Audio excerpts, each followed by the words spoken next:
Okay, welcome everyone. Thanks so much for joining us. We're going to go ahead and get started with the webinar here. Thank you so much for joining our webinar. This is hosted by Columbia Riverkeeper, and our topic today is best practices for nonprofits working with tribal nations. My name is Kelly Campbell. I use she, her pronouns, and I'm the policy director at Columbia Riverkeeper, and I'll be your moderator for our discussion today. I am really excited to dig into this important topic with our fantastic panel of speakers. We have Erica Costa, Siadam Edmo, and Lauren Goldberg. You may have noticed that Chuck Hudson, the former Intergovernmental Affairs Director at Columbia Intertribal Fish Commission, was originally going to join this webinar, but he had to cancel due to a family emergency. So please keep Chuck and his family in your thoughts. I am enormously grateful for Siadam Edmo stepping in to round out the speaker panel at the last minute. And I want to thank all of you for being here, as well as thank the Spirit Mountain Community Fund for their generous support of this webinar. I would like to start the webinar by grounding us in an acknowledgement of the land. At Columbia Riverkeeper, we recognize the unique and enduring relationship that exists between Native peoples and their traditional territories. I'm joining today from Portland, Oregon, which sits on the traditional village sites of the Multnomah, Claflamet, and Clackamas bands of the Chinook, Tualatin, Kalapuya, Molalla, and many other tribes that made their home along the Columbia River. Today, many descendants are part of the Confederated Tribes of Grand Ronde, the Confederated Tribes of the Siletz Indians, as well as the Chinook Nation and Cowlitz Nation. These tribes have cared for the lands and waters since time immemorial and continue to do so in the present day. So today we're going to go beyond acknowledgement to action, as we'll be sharing an important opportunity later in the webinar for your organizations to demonstrate solidarity with tribal nations. So after our three presentations, we will have some time for questions and answers. Some of you have already sent in your questions. Thanks for doing that. If you have questions that come up during the presentation, please submit them via the questions function, not in the chat box. We will be using the chats to post the chat box to post some resources as well. I'm really thrilled to introduce our first speaker for today, Erica Costa. Erica is a descendant of the Sherwood Valley Ranchera Band of Pomo Indians and Round Valley Indian tribes. She has a BA from the University of California, Davis, where she majored in Native American Studies, and a JD from the University of California, Los Angeles School of Law, where she received her specialization in critical race studies with an emphasis on Native American rights. As an associate at Berkey Williams LLP, Erica uses both her legal education and her community involvement experience to work on behalf of tribal clients in all of the firm's practice areas, with a focus on tribal water rights, land conservation transactions, cultural resource protection, and Indian child welfare matters. Thank you so much, Erica. Thank you, Kelly, and thanks everybody for being here this afternoon. I'm thrilled to be part of this panel today and talk with you all about my experience working on behalf of tribal nations and in partnership with many nonprofit organizations. As Kelly said, my name is Erica Costa. I am joining you all today from Davis, California, which is Patwin territory. And I am an associate attorney at Berkey Williams LLP. Our law firm is headquartered here in Davis, but we have satellite offices and attorneys working in the Bay Area, down in Southern California, and also over in on the East Coast, in Washington, D.C. and New York as well. So we're really our work spans across the country. I want to talk just a little bit about the firm and the work that we do, because it kind of situates again my work and our focus. We're essentially a private law firm, a small private law firm with a public interest focus, and client base comprised exclusively of Indian nations and organizations. I always tell folks that the work we do, we're always on if we're doing litigation, we're always on the tribal side of the V. Our specialization is in tribal and federal Indian law, and we exclusively represent Indian nations and organizations. We do not represent other entities in opposition to tribal nations. So that's really important to me in the work that we do here. Some of the core of the work that the firm does, and myself in particular, natural resource and cultural resource protection, water and land rights, tribal sovereignty, self-governance. We do some employment and healthcare, and we also do Indian child welfare work as well. So again, even though we're not a nonprofit organization, our client base and our focus is very much on public interest issues. So that leads me to my work on behalf of tribal nations. Some of the work that I do, primarily the focus of my work that I do, has a lot to do with natural resource, cultural protection, and water rights issues, which in my experience, there is a lot of overlap and a lot of sincere interest on behalf of nonprofit organizations to partner with tribes on that work. So I've been sort of run the range of the very inception of projects and nonprofit organizations reaching out directly to tribes to partner on things, to developing and growing those relationships. I've been in situations where organizations are repairing relationships with tribes. So again, it really runs the range of participation. So I think today, I really just wanted to share some sort of lessons I've learned a little bit of an outsider looking in. Again, sort of with our focus being on public interest issues, I should say our firm doesn't do Indian gaming. So in a lot of instances, or big economic development. So in a lot of instances, we are working on behalf of Indian tribes who have less economic resources. Many of the tribes we work with are function and are run and really dependent on grants from the federal government. So resources are tight. So we wear, as an attorney, I wear a lot of different hats. And one of those is working on behalf of tribes and building relationships with outside organizations and nonprofit organizations specifically. So as I said, I've played a key role, I think, with many of our tribal clients in developing, cultivating, sometimes repairing relationships with nonprofit organizations. So just a few sort of thoughts I wanted to share with my experience, and I know we have time at the end for questions, so please feel free to jot those down, and I'll be happy to help answer those as best as I can at the end.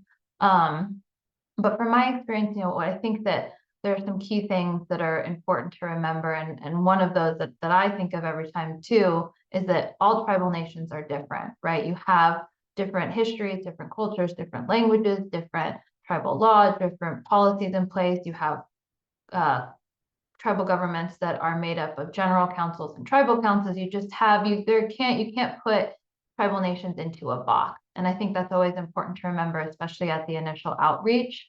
Is one experience with a tribal nation might be very different from another. So I think that's always really important to keep in mind in terms of consultation. Is kind of treat every tribe as the unique sovereign nation that they have specific ways for doing things, and it's appropriate to as best as you can identify those ways of doing things or that protocol and try to follow those as best you can. I think another important piece that I've seen and been involved in most recently too is we talk a lot about in Indian country specifically about consultation and what that means. What does meaningful consultation look like? And I think that has evolved both as a practical legal term, but in practice as well, a lot over the past few years. And some of the best ways that I've seen consultation implemented is really at the very beginning. It's at the inception of an idea. I was recently in a meeting with a tribal client and a representative from the state of California who was meeting, government to government with the tribal council, including the tribal chair, to talk about what really was just an idea. Hey, I've thought about this. I would really like to partner with the tribes on this. What do you think? Is it a good idea? If it's not a good idea, can we improve it? Those sorts of things. So really coming, instead of saying, hey, I have this idea, hey, I'm beyond this idea. I've come up with this idea. We put this path forward. We're going to do this. How do you react to this? What are your thoughts? That's very different than coming at the very beginning and saying, I've had this idea.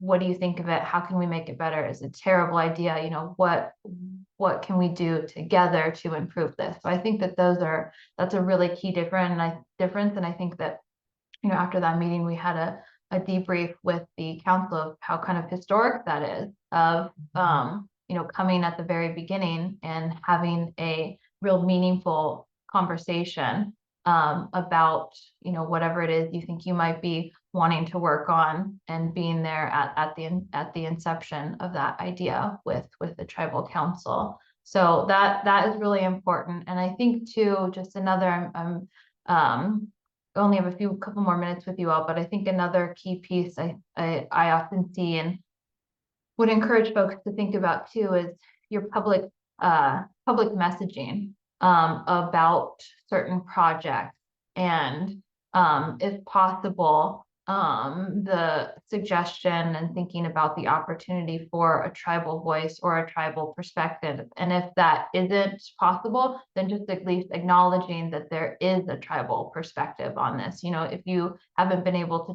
talk with a tribe specifically, then just at least acknowledging that, you know, that as the original stewards of the land, you know, the tribe will probably have a position on that, sort of just flagging that, I think is really important. Sometimes I will see things and we again kind of try and repairing relationship. That's something we've been working on behalf of some tribal nation and clients, is reading things in the media or something like that that just essentially ignores the presence of a tribal community, a tribal nation, and that they would of course have a very unique and specific perspective on something. So I think that that's sort of where you take the next step. And we often talk about how to go beyond acknowledgement, and going beyond acknowledgement to me is sort of putting your words into action and reaching out directly to tribal nations, again, following their protocols.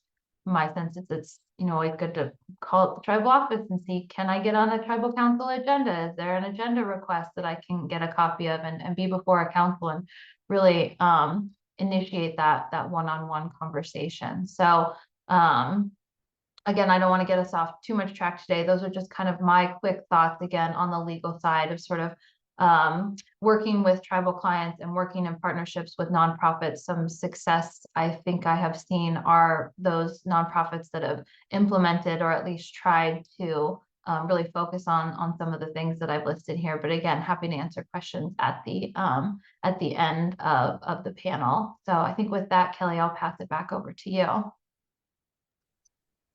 Great. Thank you so much, Erica. Those are really helpful tips. And I think, as you said, we can get into more of the details of what that might look like when we get to the Q&A here. So I'm going to go ahead and introduce our second speaker, Siadam Edmo, who's the Executive Director at Seeding Justice and also a former board member at Columbia Riverkeeper. Siadam is Shoshone Bannock, Nez Perce, and Yakama. She brings a deep experience in community organizing for racial and social justice work across the nation. A hallmark of her career has been fostering relationships and collaborations between tribes and organizations doing social, racial, environmental, and economic justice work across the region. Siadam's ancestors are from Celilo, a fishing village along the Columbia River and one of the oldest known settlements in the West. So go ahead, Siadam, take it away. Hi, everyone. Thanks, Kelly, for that warm introduction. Where to start? I think I'll start with a little bit of my Riverkeeper origin story. I first became connected with Riverkeeper back in 2006 as we were beginning to plan the 50th memorial of the destruction of Celilo Falls. And for those of you on the call not familiar with this story, Celilo was flooded in 1957 by the building of the Dalles Dam.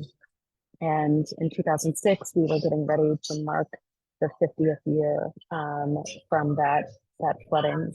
My dad was just 11 years old and living at the village with his family when that happened. And as our community was really grappling with, you know, what were we going to do? How were we going to mark this occasion? staff members from Riverkeeper asked if and how they could help. Residents and descendants of Celilo had been gathering over the Thanksgiving weekend, where we called back a lot of the community members who had been disenfranchised, dispossessed of their homes during that 1957 flooding, back to the village to gather to figure out exactly what we were going to do to mark that time. Over 20 volunteers from Riverkeeper actually cooked for us all weekend, so we could spend the time and have the space to talk about what we wanted to happen at the event that was going to happen in March. And for me at the time, that was really significant, that Riverkeeper, this nonprofit, came to us, that they came asking how they could help, rather than many nonprofits who often come to me personally and many tribal communities asking us if and how we can support them, right? Often I experience the exact opposite. And so that's why after college, when I was invited to apply to be a board member, I said absolutely yes immediately. Riverkeeper was the very first nonprofit that I volunteered with to be on a board with, that not only explicitly included tribes in its mission and its vision and its values as an organization, but also really invested in their engagement with tribes in their day-to-day work. So for me, through that experience, I really began to understand what it looks like as an organization, as a nonprofit, to do work in ways that respects and upholds tribal treaty and trust responsibility. And that experience has really in many ways informed my career and also some of the work that I do here today at Seating Justice. And just to back up to tell you a little bit about what Seating Justice does and what we do, wanted to give you that Riverkeeper history first. Seating Justice is, we're a funding organization. We are a fundraising organization. So we're not like typical foundations that have endowments that they grant out from year to year. We raise everything we grant out, and actually we were one of the founding funders of Columbia Riverkeeper, which I'm really proud of. We fund primarily social, racial, economic, and environmental justice. I always have said for the last 5 years that if I were to dream up a foundation with a mission, this would totally be it, because it's all the issues that I love. And have worked on and organized around in my career. And we've also, in the last 5 years, experienced a tremendous amount of growth. We've gone from granting out between about $400,000 to $600,000 a year to, in the last 4 years, just over $34 million to move to movement building across the region. So that's a little bit about me, my Riverkeeper story, and the work that I do today. Wanted to talk a little bit about some of the opportunities and gaps that I see around, particularly working with tribes as nonprofits. We heard a little bit from Erica about kind of approaches to government work, and absolutely, I think that's something that's important and essential feeling to hit, and not that we hit it very well oftentimes, but I always think of, and I really resonated with a lot of what Erica said in terms of, getting in on the ground level in terms of idea formation.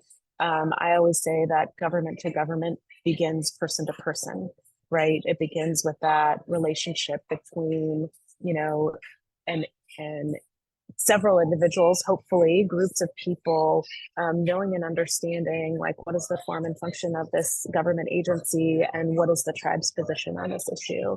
I think too often people who are in the position of being a tribal liaison for an agency are often that position is often misinterpreted in terms of the government side, to be the advocate for the government's position on an issue, when in fact it's actually the opposite. That those positions often inform the agency what the position of the tribe is, and not necessarily, and are not there to kind of sell the agency's approach to the tribal communities that fall under their catchment or their work area. And to me, in my time at Riverkeeper, we did a lot of advocacy around Hanford cleanup, and in the ways that we engaged with the many communities that were impacted from what the Department of Energy at the time was proposing. Many of them had very, in the environmental justice community, there aren't, I think oftentimes in learning and listening from a lot of tribal leaders who have interfaced with the EJ community, I've seen a lot of and experienced a lot of kind of settler colonial values come through in the narrative and the production of the work that's happened from, it's almost like defending the environment for the environment's sake, and so we can have access to hiking and land access, etc. So it feels and looks like almost an extension of that kind of settler colonial thoughts and ideas. But in some of the advocacy around Hanford at the time in the early 2000s, what I experienced was, and I remember, as a board member, just supporting some of the public comments events that were taking place all along the Columbia. So with a lot of my own community and relatives in neighboring tribal communities, and there being a lot of listening and care that was happening on the part of Riverkeeper staff, and helping as allies prepare some of the really hard and painful testimony that was happening regarding Hanford at the time. Because as many folks on this call probably know and are aware, the tables about the cleanup that was being proposed, that were put in front of the public, were really proposing rates of death that were going to happen if the Department of Energy was to clean up at 90%, at 99%, or 99.9%. And for particularly Yakama Nation, for some of the leaders that were elected there, that didn't just mean, those weren't just theoretical tables. There was a council leader at the time who had a child that had passed away from leukemia, and sharing that story during those and having the support, the communication support, just the presence of Riverkeeper staff, the humility that I've seen over the decades, that folks are, I would say, acculturated to when they join Riverkeeper. It very much echoed what I had experienced year before as a descendant of Salayo, and some of the work that had taken place. So I'll close out here and just share that from my perspective, one of the most valuable things as a leader of a nonprofit, moving into working with and alongside and in solidarity with tribes, is that you're gonna get it wrong. And I personally, have been a part of getting it wrong sometimes, and just to enter the work with a plan and to continue a relationship, because that is the most important thing, is the establishment and the maintenance of a relationship. When you're a nonprofit, how will you continue being in a relationship even when you disagree with a tribe or a particular member of tribal council or particular staff? How will you utilize that to really strengthen the movement? And I will say that maintenance of that relationship is probably the most important thing over time.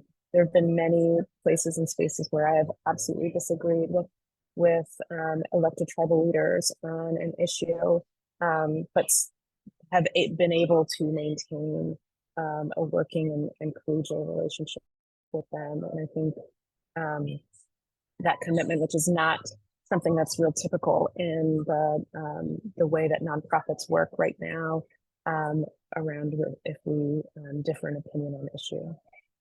So I'll pause there. Thank you. Thank you, Adam. That was wonderful. And thank you for reminding us that we will make mistakes and it's okay to make mistakes. And I think it's a little bit, the white supremacy culture that teaches us that we shouldn't make mistakes, and a reminder that we are going to get it wrong and that's okay. But that building the relationships are what's really going to last. So thank you for that. Our final speaker today is Lauren Goldberg, who is Executive Director at Columbia Riverkeeper. Lauren was also the former legal and program director for the organization. As Executive Director, Lauren teams up with Riverkeeper's community organizers and attorneys to fight for clean water and our climate.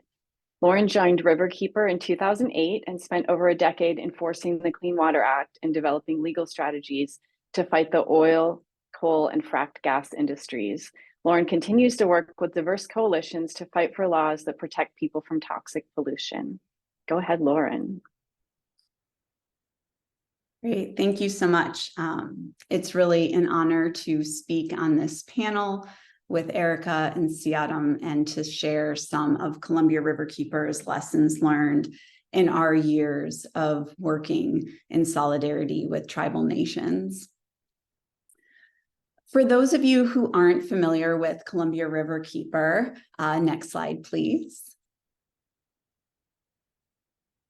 Our vision is a Columbia River that unites people to fight for clean water and abundant fish and wildlife in our climate.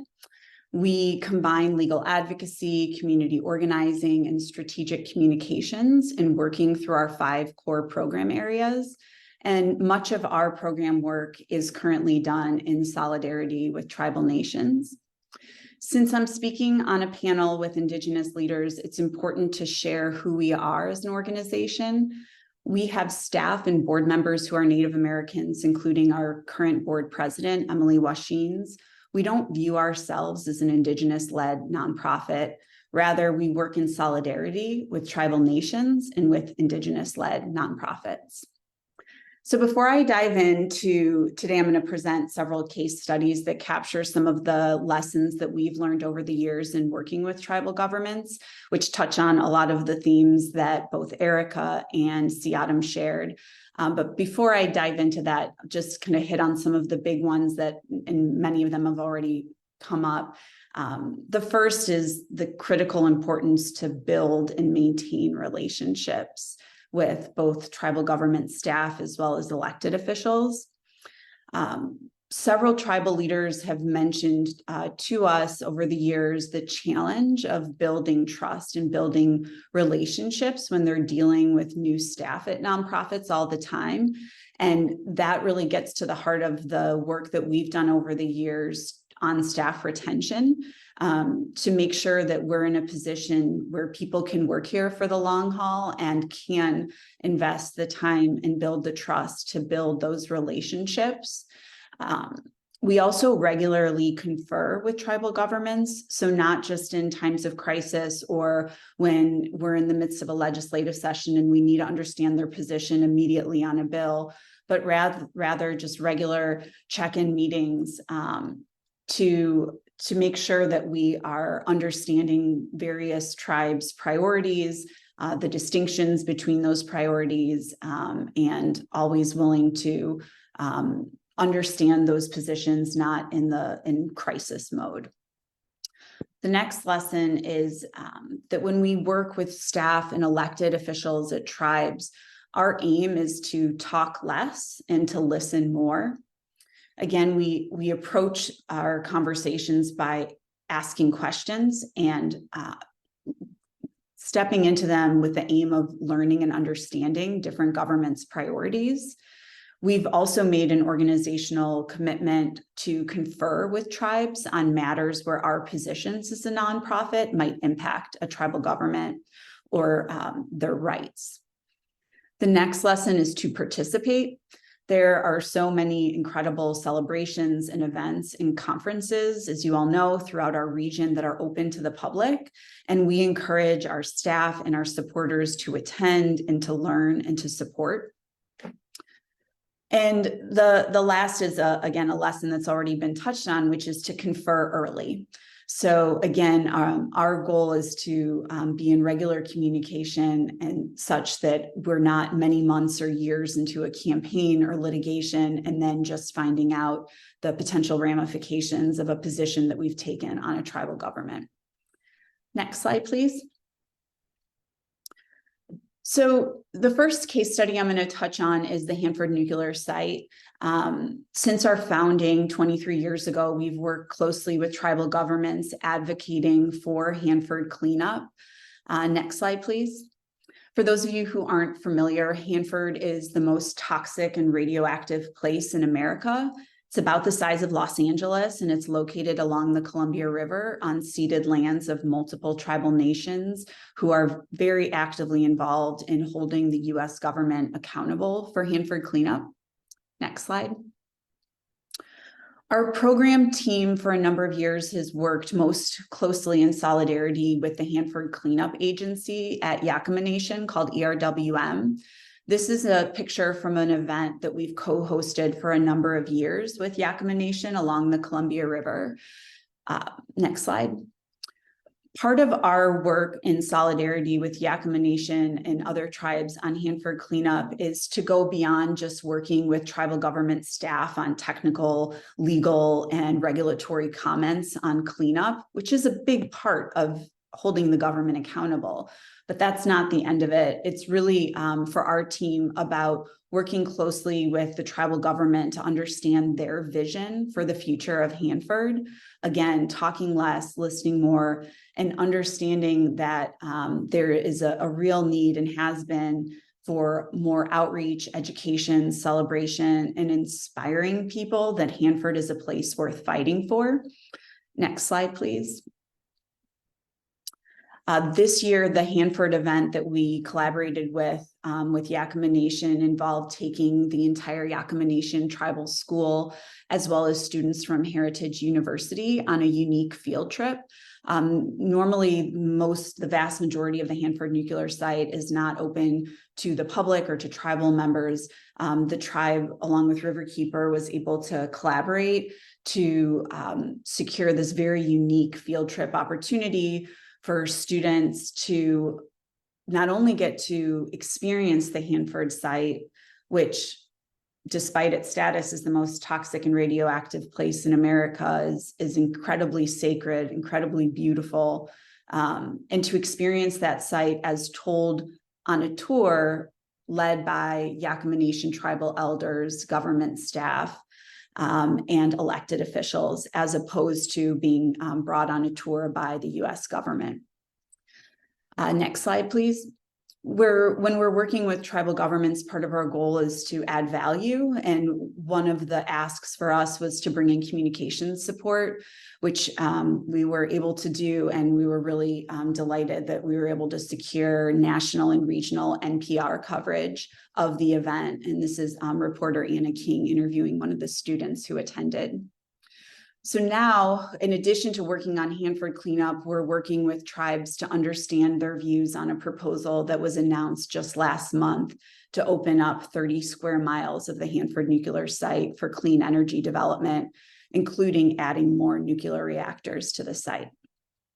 Next slide, please.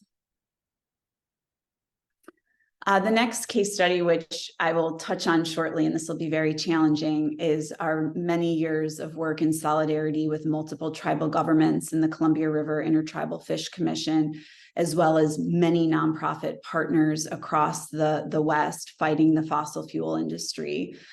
For the last it's been nearly 2 decades, the fossil fuel industry has basically had a bullseye on the Columbia River as being the gateway for fossil fuel development. And across the Northwest, tribal governments, including the Yakama Nation, the Lummi, Confederated Tribes, Umatilla Indian Reservation, and many others, have put treaty rights on the line to fight the climate crisis by taking on the fossil fuel industry and working to oppose many of these developments. Next slide, please. These are just a handful of the images from the 10+ years that tribes spent working with nonprofits to stop what would have been the nation's largest coal export terminal along the Columbia River, as well as the nation's largest oil by rail terminal, which was defeated, multiple proposals for liquefied natural gas terminals, as well as hundreds of miles of frack gas pipelines. And I bring up this case study as we go into our last one, which is around clean energy development. Next slide, please. So, as I mentioned, tribal governments put treaty rights on the line to address the climate crisis and protect beyond just tribal members, tribal government rights, but all of us that call the Northwest home. And now the Columbia River Intertribal Fish Commission has put out an energy vision.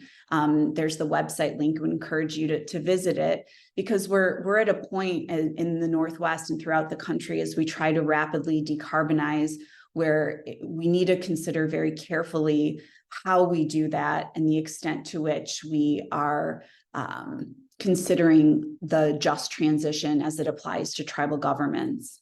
Next slide. For Columbia Riverkeeper, part of what we're looking at is the larger context of clean energy development that's existed for decades in the Columbia River Basin, which of course is the hydro system. Next slide.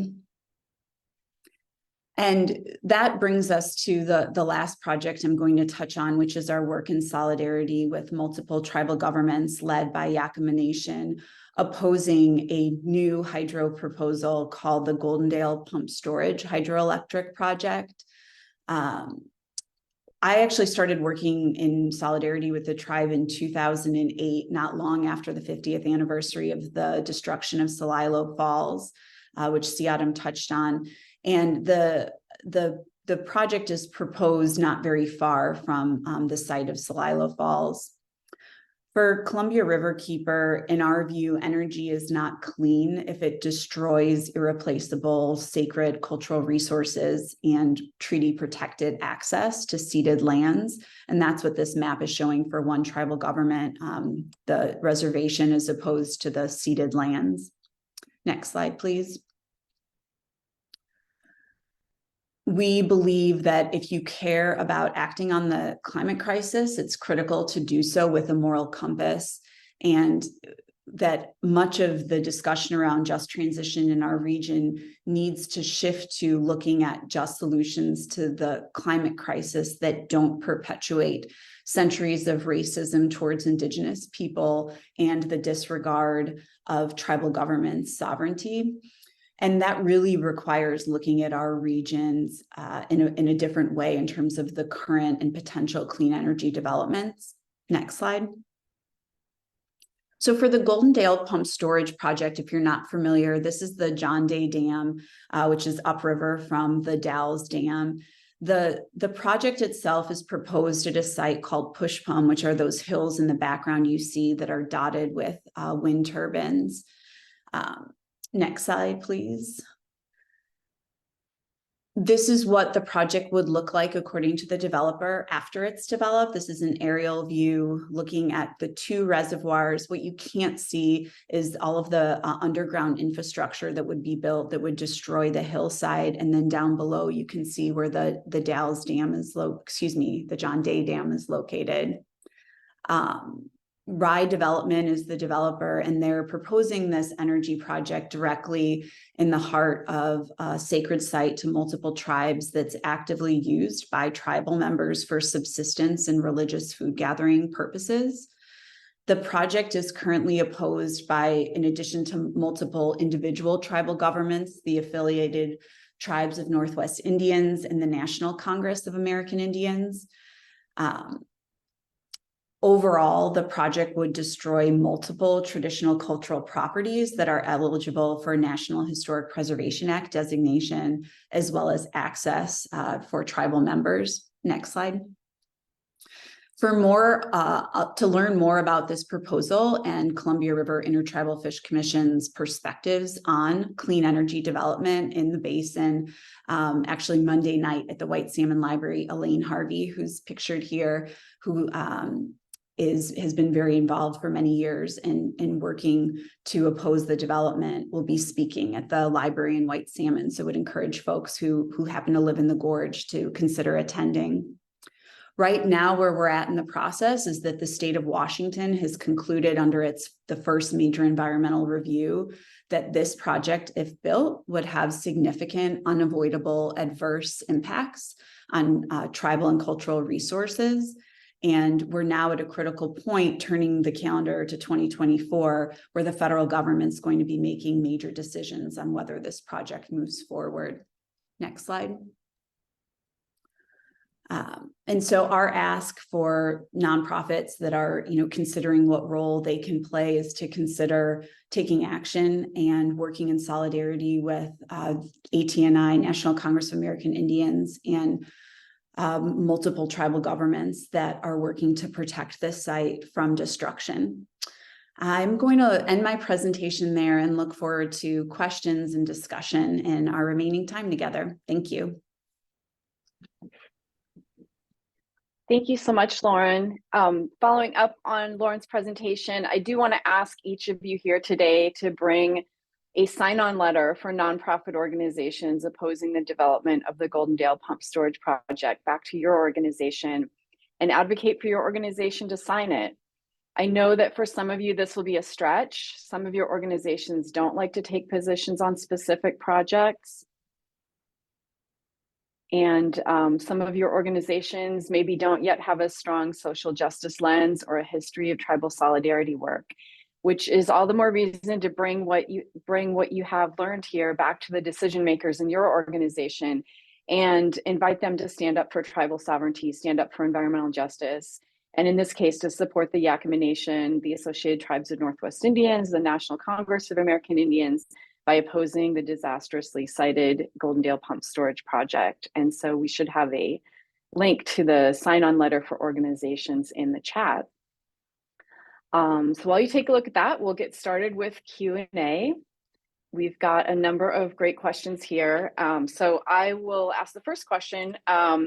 We have several questions about how best to initiate a conversation and start to build a relationship with the tribe or tribes around a potential shared concern when you don't have an existing relationship.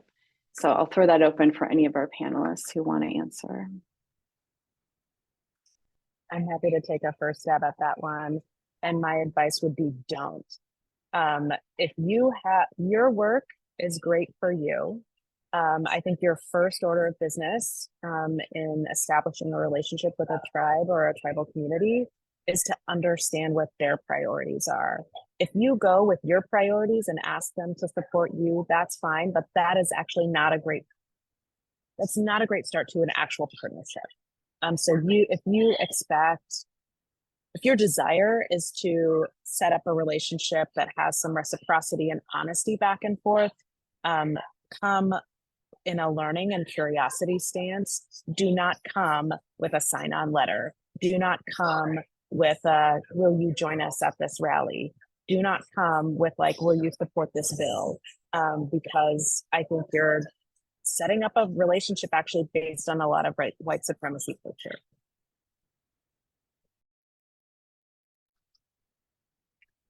Great. So the second question here is, what are best practices for consultation, especially when there's overlap in ancestral territory between multiple tribes?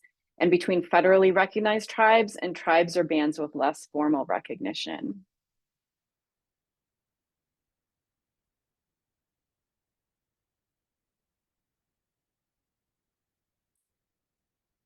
I'm happy to take a stab at that one. It's a really good and really important question, and a question that comes up a lot, right? Because these territories, reservation boundaries, state boundaries are all artificially made and imposed on tribal nations, right? Before colonization, there weren't these same defined lines that we have now.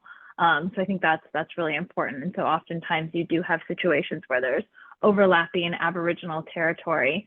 And this is one of those points where I think, Adam, you said something about like, don't be worried about making mistakes, right? We're all gonna make mistakes. That's the whole point and process of learning. So I think it's both in doing some research on the front end to try and avoid making mistakes like that, so you are aware of, additional tribes, and just doing your best to do outreach to all of those tribes that have an interest in the area. That's a sovereign right of a tribe to define their Aboriginal territory. It's not for anybody else to weigh in on whether that may or may not be appropriate. So I definitely would caution against thinking, well, this tribe has been more outspoken, we'll just contact them. They seem to have a bigger interest in this than somebody else. So I think really deferring to tribal nations on, as I said, their definition of their tribal territory, I think would be key in remembering to do it as your outreach to everybody involved. Great, thank you. This kind of builds on that. This next question is, recognizing that all tribes are different, what are some ways to learn about internal procedures and best practices? Is getting on the agenda for a council meeting generally the best option for reaching out to the tribe? What if you want to get a tribe's input in an informal or off the record way? I mean, I would never start at tribal council. That seems like a really stressful place to start.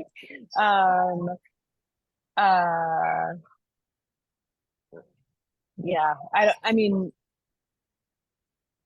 I would at first, rely on some of your own networks, like see if, call Columbia Riverkeeper. Can I say that? Can I volunteer you to do this? And, because if it's someone in the Columbia River area, like they'll probably know them and have worked with them, like somebody who's done it before, and just be like, hey, who do you think is best to kind of begin a relationship? I would definitely not start at the tribal council level, but that's just my preference. That seems like running into the gauntlet of tribal politics. But you want to be a little bit more prepared before you get to that level. Yeah, no, I completely agree. And I would say, I think, it gets to the long timeline of looking at working with tribal governments, not as a weeks long or months long, it's a many years long process. And I think for our team, it's really been built on, there's so much that is made publicly available, including these, for example, ATNI, regularly hosts meetings throughout the Pacific Northwest, often in Portland, Seattle, where they rotate, and using that as opportunities to go and learn, start making connections, building relationships, and not to approach it as a again, we've got this issue, we have this deadline, we need to know what your answer is and position is in 2 days. Can I Great. add one more thing? Oh yeah, go for it. I often think I've heard this from some nonprofits, and I think it's a misunderstanding. But I've heard from some nonprofit leaders that like they believe that they should only be talking to tribal council, and that's what their practice is. Like, oh, I'm the executive director or the board. We only talk to tribal council. We don't talk to like the staff. And I think it's definitely a false like equation of like, you're talking about like, Congress or the US, like I'm as the executive director of this nonprofit like think that I should only talk to the president of the United States or whatever. Like it's a false equivalency. So I would recommend like do not do that. These are sovereign nations who deserve that level of respect, and so come with that.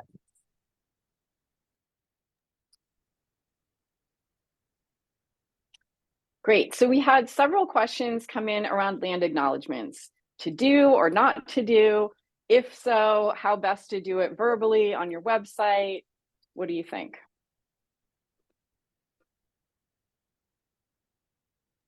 I look forward to hearing others' opinions on this. I mean, this is where it's a lot of nonprofits are doing it. A lot of companies are doing it. That question of, well, if you don't do it, does it make an appearance that you don't know that is a practice? I've also seen some other nonprofits take the approach of saying, we are not doing a land acknowledgement. We're sending you to these other resources to take action and do something more meaningful. And so I think from Columbia Riverkeeper's perspective, there isn't one right answer. It's about being in this constant state of learning and listening and changing. And so for years, we were working in solidarity with tribes, and we never thought to do land acknowledgements. We started doing them. Now we're seeing some other nonprofits take some other approaches. So whether we'll still be doing them in 10 years, I don't know. But I think it's kind of that bigger piece of, to me, what I find most troubling is when organizations do land acknowledgements and then they are in the legislature, say in Washington state, advocating for policies that have really horrific impacts on tribal governments, and they're not considering the implications of those policies on those governments. So I think it's again just about, being authentic if you're choosing to do them. I would totally agree with what Lauren said, and just add to, I think for me personally, land acknowledgements are kind of like at the very end of the things that I would like to see done, right? Like it's kind of the easiest thing to do is to make the statement, put it on your website and be done. But if that's it and it's just performative, it's not, advancing.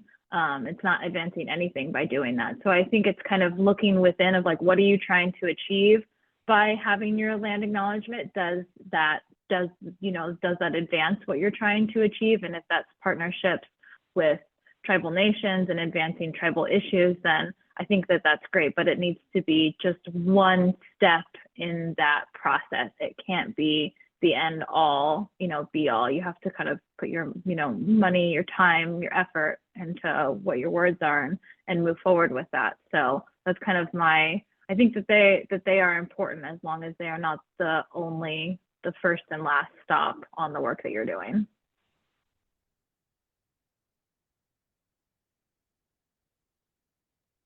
I don't really have anything to add other than like, don't ask me to write it for you. Like Google before you call an Indian, because that's just lazy. Great. Yes, Google is always a good first step before you're reaching out to folks. So the next question is how to address energy development siting on ceded or private lands that have cultural or archaeological resources.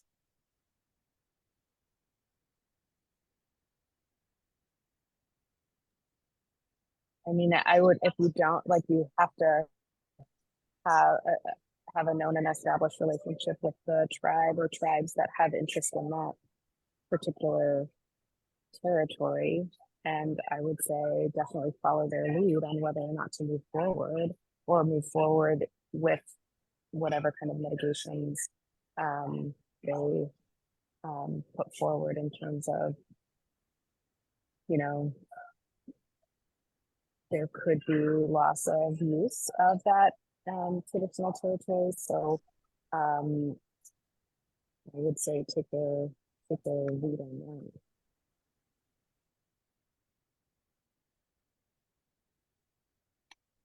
Great. We've got time for a couple more questions here. This one is, how should a nonprofit handle intertribal conflict when they work with more than one tribe?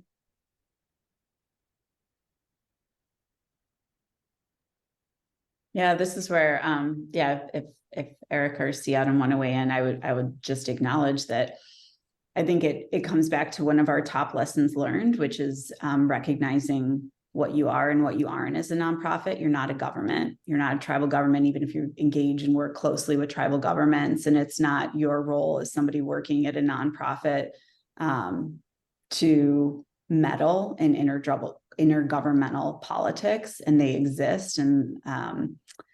And so, for our staff, it's being, making sure that we are being thoughtful. We're conferring with multiple tribal governments, and we are at no point presenting or implying that our positions or views in any way rise to the level or should influence intergovernmental politics among tribal nations.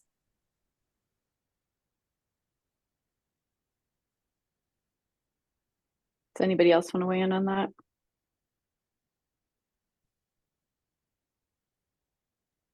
I mean, just like it's not our place as nonprofits necessarily to weigh in on issues around blood quantum or identity.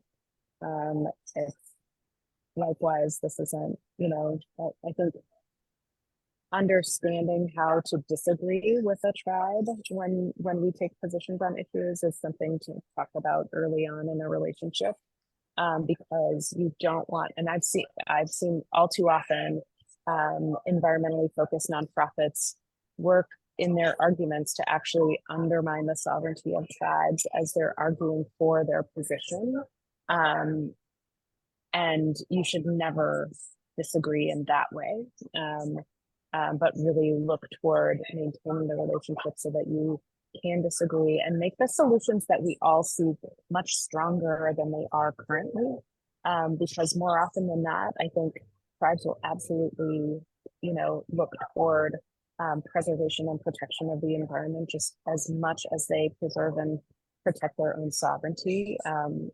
It's inextricably tied to the land. So understanding the why